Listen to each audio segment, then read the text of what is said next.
Well, here we are. This is going to be an instructional video here. We bought this property 3.5 years ago. Whoever installed this deck didn't know a whole lot about carpentry, so I have to rip the whole thing up. But anyhow, I'm just going to go around here, show you what I got done so far. Okay. The deck was never sealed. And you can see how gray it is. It almost looks like Outer Banks type buildings along the ocean. You can see that, and you can see the house here. They ran the joists, floor joists perpendicular to the house. Then they decided to run the decking at a 45-degree angle, which put the 1-inch thick boards at 22.5 inches roughly on center, which was causing a lot of buckling and all that kind of stuff. Some of the boards, crowns up, crowns down, as you can see here. There's a crown up, crown down.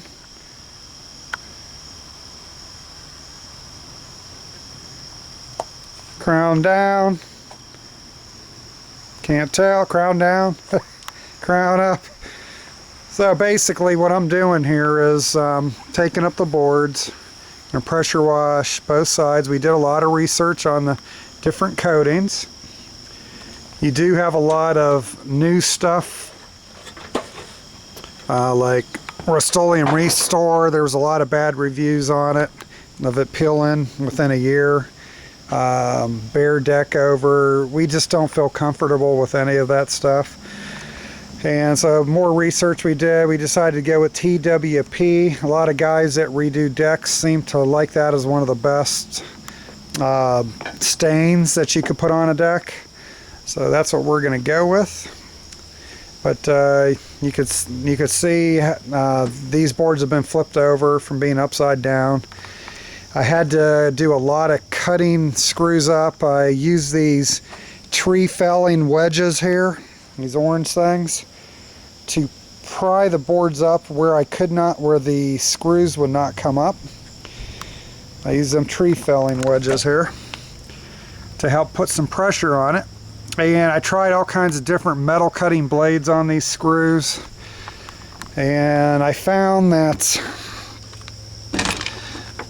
these, you can't read it now too good, I guess, but this is a Diablo, okay, and it's a diamond. It's tipped with diamonds. It's for cutting stuff like masonry, cast iron, and it's cutting through the screws 4 to 6 times faster even than the Milwaukee.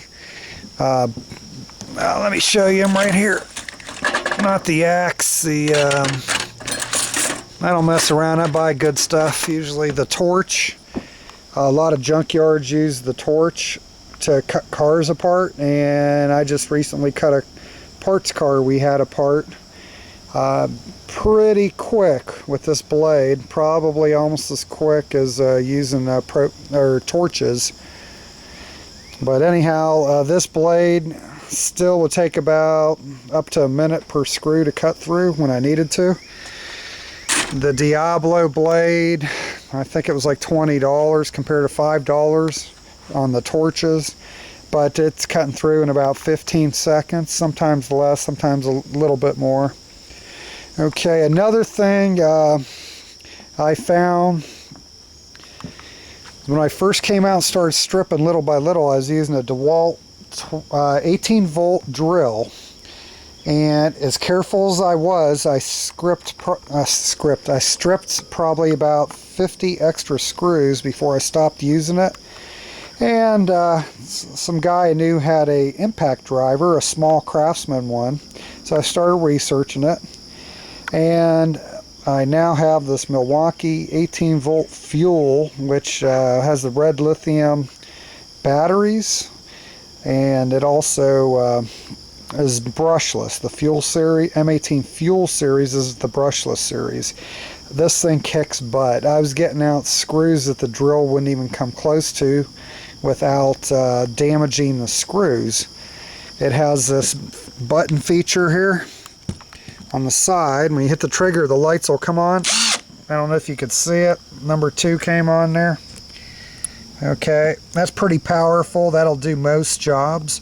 You put it on number 3, give it a quick few taps. Sometimes you could loosen the screw up just enough without snapping the head of the screw off. Okay, 1, that's for mild stuff. But yeah, this thing's pretty intense. You could take out 100 plus 3-inch long screws. 1 battery charge. If you have the 4, this is the 4 amp. You got the 2 amp, you're only going to get half as many. But this is one tough little cookie monster here. I'm probably going to get a lot more Milwaukee tools. I've gotten to the point where only Milwaukee and Makita really fit the bill. Man, they have so many different tools in these series now.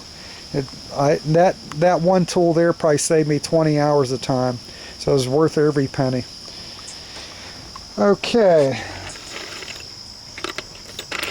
I see where the owner used these Robertson or square access screw heads, and 3 inches long roughly, on a 1-inch board. I think that's a little overkill. Probably could have got a lot more of the screws out without snapping some of the heads if they would have used a smaller screw. I don't think you need a 3-inch on a 1-inch board. That sounds a little overboard to me. Probably 2.5 at the most. I don't recommend those screws. That was, I believe, Lowe's sells those. This is Lowe's lumber, not anywhere near as good as Carter lumber. Almost anything you buy from the box store is not going to be as good a quality as the smaller stores. I've just noticed that. But anyhow, over here you can still see some scabs here that they had to put in. They scabbed boards everywhere to try to stop the coupling and the curling, and I mean, you can see them all over the place. These are not there to keep the boards from twisting. They were there, they were put in to have something to screw into. So anyhow, this is a long project I've been working on. If anything you could learn from this, learn off my trial and error, buy some of these wedges here. For you know, I'm no longer in construction. I was in construction 1985 to 1995. But these wedges that loggers use to help get a tree to fall a certain direction, I bought a couple of them. I think they were $5-10 each. They're proven invaluable as a tool for ripping up this deck. So pry bars here, I tried to use them as little as possible so I could reuse the lumber. It would be about $1,600 in new lumber. And looks like I'm only going to have to buy a teeny bit of wood because of using the right tools to take this up, even though many of the screws and just did not want to come out. You can see here on this board alone how many screws did not come up. They had to be cut. I had to cut them off and then tap the little heads down to prep for when we put the lumber back down. That's just one board on about 4 feet. So there's about 10 screws on that 4-foot section alone. So this has been time consuming. But the Milwaukee drill, invaluable. The Diablo blades, very expensive, but it looks like it's going to last for the rest of the whole job, no problem, and still have a lot of life to it. So worth the $20. And then these tree felling wedges, I would say those 3 tools really sped up the job maybe 4-fold. So if that helps anybody, I hope you can do your job quicker and not have to figure it all out on your own. This downspout here, going down, cut around the deck originally. I'm going to have to move that down to the end of the gutter where it should have been. Okay, so that's going to temporarily go there until we get some commercial gutters up here. This thing's all like 7 pieces over 70 feet. I did take care of a lot of the leaks since we moved here until I can get and redo the soffit, fascia, gutters, downspouts. I plan on redoing them all. But this is the worst project that needs done immediately, so this is what I decided to tackle first.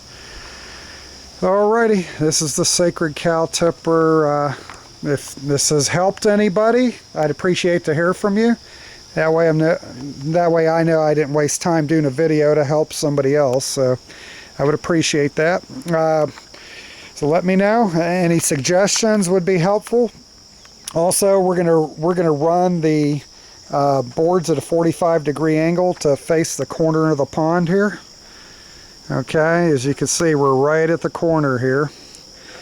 So I'm gonna have to reframe this, and so that we don't get that cupping. The deck's 4 years, 5 years old at the most. I don't want that cupping to start again, so we're gonna have to reframe it. Either run the joist at a 45-degree angle. My only other option is going to be to run some scabs in between in between each piece there. So I'm going to, once I get this all tore off, I'm going to see what's going to be the best way to do this and have it done right.